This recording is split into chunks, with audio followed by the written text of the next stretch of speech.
Hi students, आज हम देखेंगे एक्सरसाइज 4.1 चैप्टर है सिंपल इक्वेशन। इसमें मैं आपको इक्वेशन के बारे में इंट्रोडक्शन दे देता हूँ। देखो, इक्वेशन होता है जो कि दोनों साइड होना चाहिए। यहाँ पर लेफ्ट हैंड साइड होना चाहिए और एक राइट हैंड साइड होना चाहिए और इसके बीच में इक्वल साइन होना चाहिए। और दो लेफ्ट हैंड साइड और राइट हैंड साइड में कहाँ पर एक जगह पर मिनिमम एक वेरिएबल होना चाहिए। एम हो सकता है और एक्स हो सकता है, कुछ भी हो सकता है, जेड हो सकता है, कुछ भी हो सकता है। ठीक है, तो चलिए कुछ मैं आपको इक्वेशन का क्या एक एग्जाम्पल दे देता हूँ।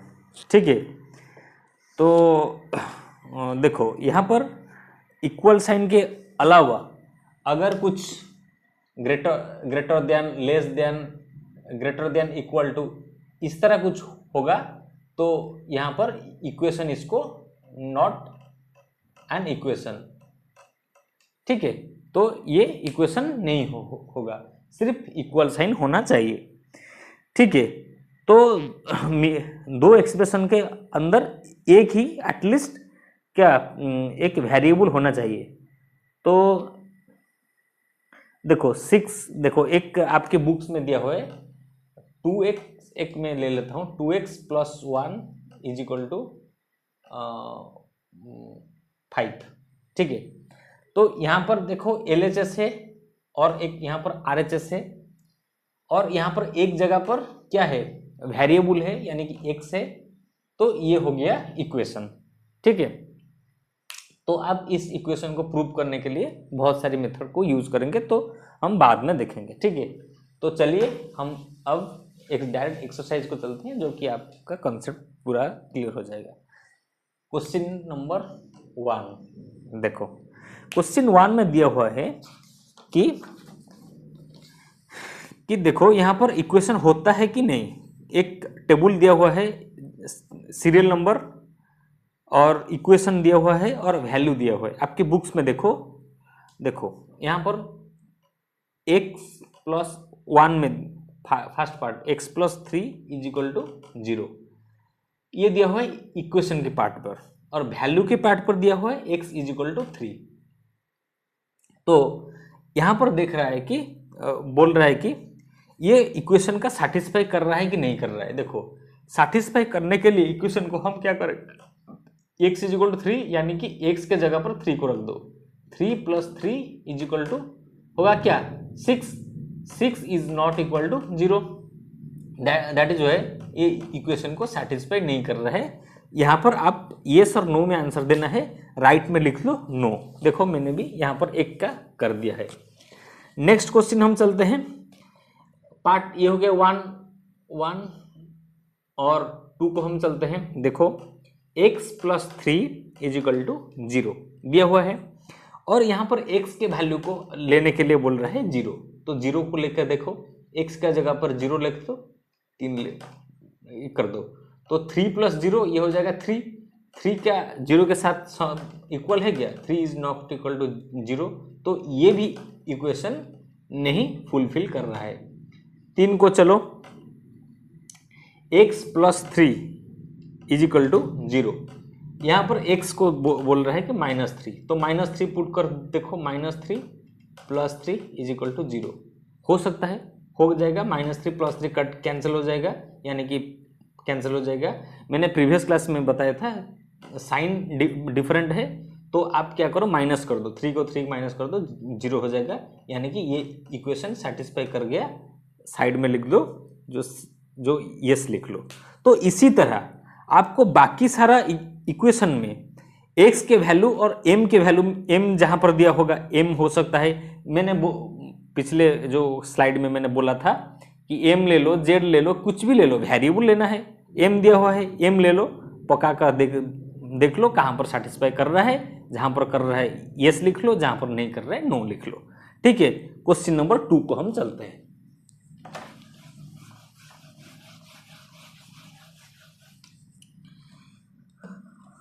देखो क्वेश्चन नंबर 2 में उसी का कंसेप्ट दिया हुआ है।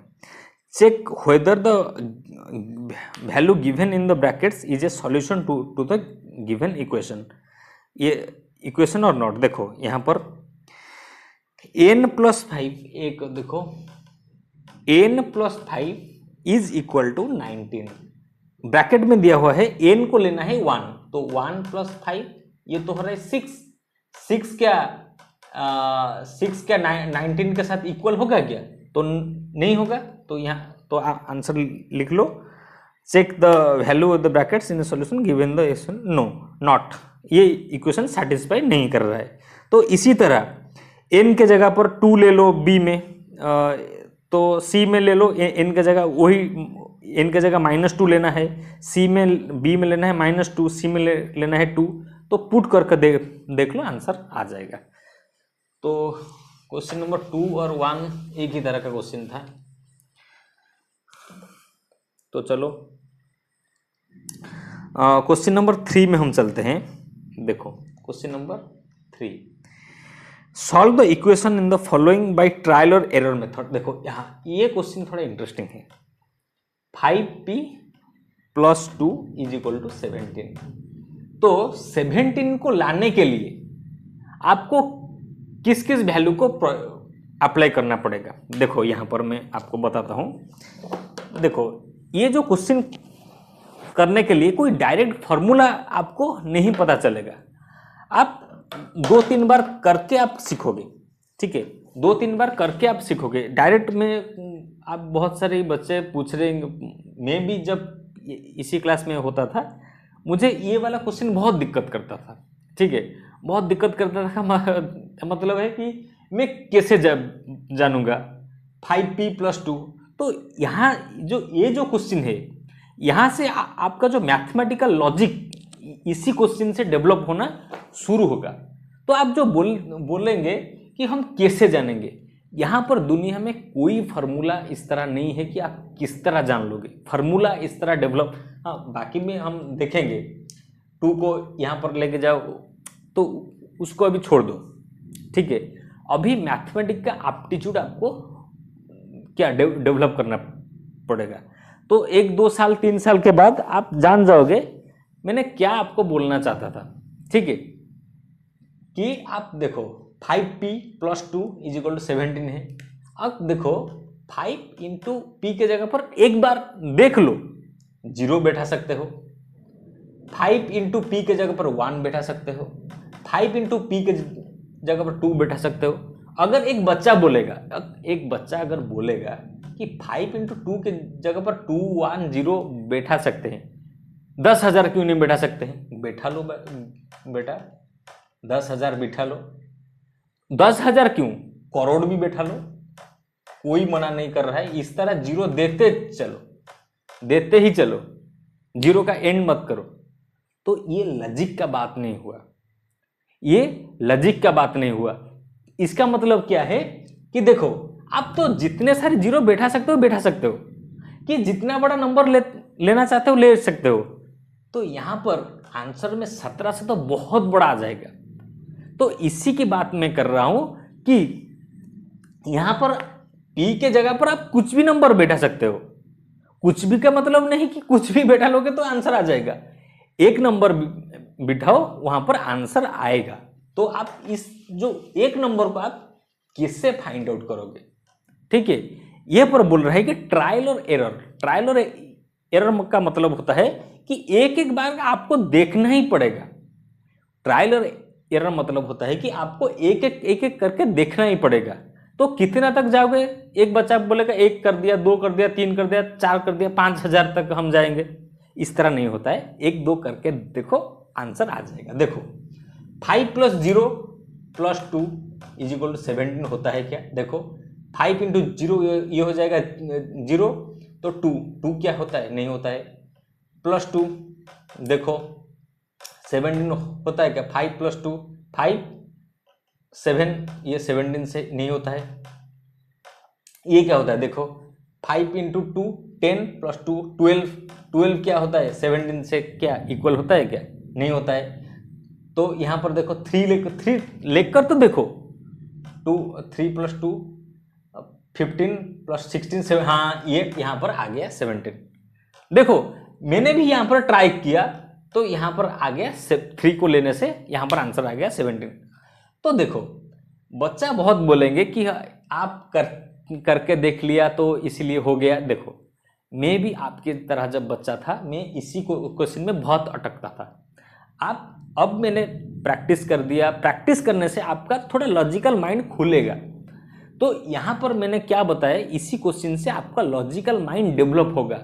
मैथमेटिक्स में कुछ कुछ चीज़ें आपका ब्रेन खुद डेवलप करना चाहिए, खुद आपका ब्रेन इस तरह की काबिलियत रखना चाहिए कि आपका ब्रेन एक चीज़ नया चीज़ को निकालेगा, नया चीज़। यहाँ पर 3 नहीं दिया हुआ है, आपको किस तरह पता चलेगा? जैसे कि मैथमेटिक्स ऐसा इस तरह का चीज़ है कि आपका एक भविष्यवाणी हो जाएगा, आपके दिमाग से आएगा यहाँ पर 3 लगेगा, यहाँ पर 4 लगेगा, यहाँ पर 6 लगेगा। तो वो जो दिमाग कब चलेगा? जब आप मैथमेटिक्स को बहुत ज़्यादा प्रैक्टिस करोगे, बहुत ज़्यादा प्रैक्टिस करोगे, तब इस तरह का दिमाग आपके भी अंदर आएगा। मेरा अंदर, मैं तो कुछ नहीं जानता हूँ मैथमेटिक्स में, आप तो मेरे से बहुत ज़्यादा पढ़ोगे, आईआईटी में जाओगे, एनआईटी में जाओगे, पीएचडी करोगे, बाद में बहुत बड़ा साइंटिस्ट बनोगे, तब आपको पता चलेगा कि मैथमेटिक्स के दुनिया पर क्या होता है कि आपके दिमाग पर एक सेल्फ क्या भविष्यवाणी होता है। जैसे कि आप मैथमेटिक्स करते हो, एक इक्वेशन क्या होगा आपको पता नहीं चलेगा, या 3 आएगा, 4 आएगा, 5 आएगा, क्या आएगा। जब आप मैथमेटिक्स 100 बार, हजार बार प्रैक्टिस करोगे, तब आपके दिमाग पर आ गया, देखते ही बोल दोगे यहाँ पर 3 आएगा, यहाँ पर 4 आएगा। तब आपके बगल में जो खड़ा होगा आपको वो भी आपको पूछेगा कि आपको कैसे पता चला कि 3 कैसे आएगा। तो आप उसको भी बोलना मैंने हजार बार प्रैक्टिस किया तो इसीलिए मेरे दिमाग ने भविष्यवाणी कर दिया। तो मैथमेटिक्स होता है क्या? Future forecast, future forecast, future forecast. ठीक है, आपके भविष्यवाणी करेगा, दिमाग आपका भविष्यवाणी करेगा। यहां पर 3 आएगा, 4 आएगा, 6 आएगा, आपके भी दिमाग। और तब आएगा जब मैथमेटिक्स को आप हजार बार प्रैक्टिस करोगे। 1-2 बार नहीं होगा, 10 बार नहीं होगा, 100 बार नहीं होगा, 1000 बार प्रैक्टिस करना पड़ेगा, तब आएगा। देखते ही आप बोल दोगे 3 होगा, देखते ही आप बोल दोगे 6 होगा। ठीक है, तो आप प्रैक्टिस करना। मैथमेटिक्स का प्रैक्टिस के अलावा मैथमेटिक्स कुछ काम के ही नहीं।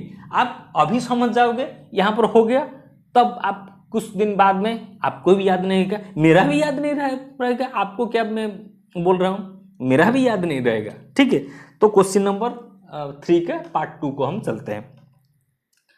3m plus minus 14 is equal to 4। तो m के जगह पर हम क्या लिखेंगे? आपको भविष्यवाणी होगा। किस तरह भविष्यवाणी होगा? ये भविष्यवाणी का कोई फॉर्मूला नहीं है, तो कैसे पता चलेगा? तो m के जगह पर आप क्या करो, 1 बिठा सकते हो, 2 बिठा सकते हो, 3 बिठा सकते हो। अगर देखो मैंने आंसर डायरेक्ट लिख लेता हूँ, 6 बिठाकर 14 को माइनस करके देखो क्या आएगा, 6 × 3। ठीक है, 18 माइनस 14 क्या होता है? होता है क्या? होता है। तो मैंने कैसे जान लिया? थोड़ा प्रैक्टिस। ठीक है, तो आप भी कर लो, आपका भी हो जाएगा। तो क्वेश्चन नंबर 3 हो गया और क्वेश्चन नंबर 4 को हम चलते हैं। क्वेश्चन नंबर 1 देखो, write the equation for the following. देखो यहाँ पर बहुत अच्छा क्वेश्चन है, बहुत अच्छा क्वेश्चन। देखो यहाँ पर the sum of numbers x and 4 is 9। देखो यहाँ पर इक्वेशन को एक वर्ड में लिखा है। ठीक है, वर्ड में लिखा है, आपको क्या करना है? आपको इक्वेशन में कन्वर्ट करना है। क्वेश्चन नंबर 4 पार्ट 1 को देखो, the sum of number x and 4 is 9। देखो सम ऑफ नंबर x, देखो x plus 4 is equal to 9। देखो यहाँ पर देखो द सम, यहाँ पर दिया हुआ है सम। ठीक है, सम हो गया। सम ऑफ नंबर x, एक नंबर मैंने x लिया और एक नंबर एंड फोर, फोर को लिया, x and four is 9, x और फोर को अब जब आप ऐड करोगे तो 9 आएगा। पार्ट 2 देखो, 2-4 बार देखो, हो जाएगा। टू सब्सट्रैक्टेड फ्रॉम वाई, देखो यहाँ पर बच्चा बहुत कंफ्यूज होते हैं। Two subtracted from y, from का मतलब होता है किस संख्या से, तो टू सब्सट्रैक्टेड फ्रॉम वाई, किस संख्या से टू को सब्सट्रैक्ट किया गया, वाई से, यानी कि वाई होगा बड़ा, जहां से सब्सट्रैक्ट किया गया तो वो होगा बड़ा, तो वाई से टू को सब्सट्रैक्ट किया गया। ठीक है, ये बात समझ गया। इज 8, ठीक है, ये बात समझ गए। देखो two subtracted from y is 8, यानी कि 8 को दिया। क्वेश्चन नंबर 3 को चलो 10 टाइम्स ए इज 17, ठीक है, 10 टाइम्स ए, 10 टाइम्स का मतलब होता है multiply, 10 times a is 70। I भी को चलो, आई भी को the number b is divided by 5 gives, देखो बी, हाँ b is divided by 5, b is divided by 5 gives 6। भी को चलो, भी में 3/4 of t, 3/4 of t gives क्या 15। देखो 3/4 टी क्या 3/4 क्या दिया 15 दिया। तो आप 4-5 बार देखो, ये जो होता है मैं समझ सकता हूँ, कुछ बच्चे समझ सकते हैं, नहीं समझ सकते हैं। 2-3 बार वीडियो को रिवाइंड करके देख लेना, और आप थोड़ा खुद भी प्रैक्टिस करना है। भी आई को देखो 7 टाइम्स m प्लस 7, देखो 7 times m plus 7 gives you 77, 7 time m plus 7 gives you 77। भी 2i देखो, यहां पर देखो 1/4 of A number x minus 4 gives, देखो 1/4 ऑफ ए नंबर, देखो 1/4 ऑफ ए नंबर को ले लो, x माइनस 4 गिव्स यू 4। देखो यहां पर x को x/4 minus 4 is equal to 4, इस तरह भी लिख सकते हो। ठीक है, x यहां पर मल्टीप्लाई किया गया है, 1/4 को x को साथ मल्टीप्लाई करके इस तरह लिख सकते हो। यहां पर भी 3i अला, if you take away 6 from 6 times y you get 60, 6y minus 6 is equal to 60। ठीक है, तो ix देखो, ix if you add 3 to 1, देखो z/3 plus 3 is equal to 30। ठीक है, तो ये हो गया क्वेश्चन नंबर 4। उसके बाद हम चलते हैं क्वेश्चन नंबर 5।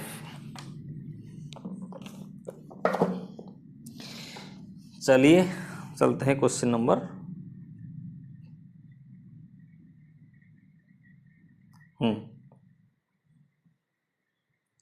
देखो यहां पर क्वेश्चन नंबर 5 में देखो, write the equation statement form. देखो यहां पर p plus 4 is equal to 15, तो यहां पर देखो क्या लिखना है, p plus 4 the sum of p and 4। देखो यहां पर इस तरह लिखना है, the sum of p and 4 is 15। देखो यहां पर the sum of p and 4 is 15। उसके बाद देखो 7 सब्सट्रैक्टेड फ्रॉम m, देखो यहां पर 7 subtracted from m is 3 twice of A number m is 7, m is 7। I भी 1/5 ऑफ m इज 3, भी 3/5 of m is 6, vi 3 times of a number p when added to 4 gives 25। ये थोड़ा बड़ा होगा, ठीक है। 3 times of a number p when added to 4 gives 25। ये थोड़ा मुझे भी ये थोड़ा जटिल लगा, बट आप थोड़ा 2-3 बार देख लोगे तो हो जाएगा। क्वेश्चन नंबर भी 2i, देखो when 2 is subtracted from 4 times of a number, देखो 2 is subtracted from 4 times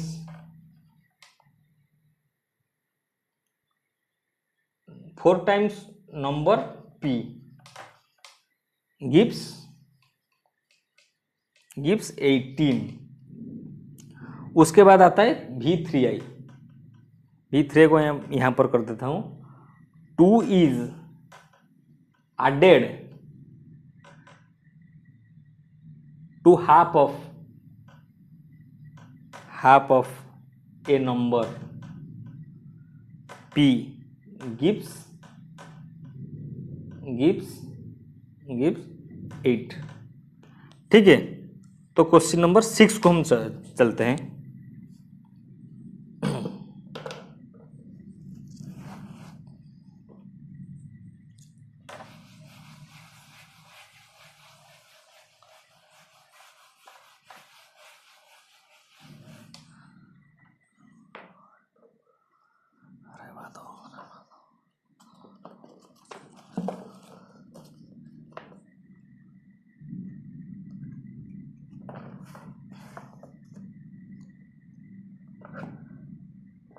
हला, तो क्वेश्चन नंबर 6 को चलो। Set of an equation in the following cases. देखो यहाँ पर Irfan says that 7 marbles more than 5 times of marbles Paramit has. देखो यहाँ पर क्वेश्चन नंबर 6 1, देखो यहाँ पर हमको बोला है कि इक्वेशन को हम सेट करना है। देखो यहाँ पर इक्वेशन कैसे सेट करते हैं, ये बहुत इंपॉर्टेंट क्वेश्चन है। देखो लेट लेना है लेट, हम किस चीज को हम लेते हैं अनुमान से, तो लेट लेते हैं। Let Paramit has m marbles, ठीक है। हम लेते हैं, सोचते हैं m हो सकता है, क्योंकि परमित का मार्बल को लेने के लिए भी वो दिया हुआ है, ब्रैकेट में दिया हुआ है, परमित को मार्बल का m लेना है, ठीक है। तो यहाँ पर क्या बोला है कि इरफान से 7 marbles more than 5 times of marble Parmit has. तो Parmit has 5 times of marble, यानी कि परमित का मार्बल 5 इंटू m प्लस 7, तो मार्बल टोटल कितना दिया हुआ है, इरफान हैज 37। तो ये हो गया 5m plus 7 is equal to 37। 2 को चलो, लक्ष्मी का एज y ले लो, तो ये होगा 3y plus 4 is equal to 49। 3 को चलो, लोएस्ट मार्क l ले लो, तो ये हो जाएगा 2l plus 7 87 is equal to 87। I भी, हाँ यहाँ पर देखो वर्टेक्स एंगल और बेस एंगल। देखो यहाँ पर an isosceles triangle has 2 of its equal measure, let angle be, ठीक है। तो वर्टेक्स एंगल क्या होता है, वर्टेक्स एंगल का फॉर्मूला होता है 2 इंटू बेस एंगल, ठीक है। तो यहाँ पर बेस एंगल को हमने ले लिया b, तो टू इंटू बी, ठीक है। तो ट्रायंगल का सम ऑफ एंगल होता है क्या 180 डिग्री, तो b into b plus 2b। Vertex angle देखो यहां पर होता है, ये होता है वर्टेक्स एंगल, ये होता है बेस एंगल, ठीक है। b into b plus 2b ये होता है 180 डिग्री, ठीक है। तो 4b is equal to 180 degree, तो ये हो जाएगा कंसेप्ट, ठीक है। तो ये कैसे हुआ, आप थोड़ा क्वेश्चन को देख लो, ब्रैकेट में दिया हुआ है, किस चीज को क्या लेना है ब्रैकेट में दिया हुआ है, और क्वेश्चन के साथ जो लैंग्वेज है, ये जो कंसेप्ट को आपको मैच करके थोड़ा देखना चाहिए। तो मैच कर लो, आंसर आप खुद ही पाओगे, ठीक है। तो तब तक के लिए बाय।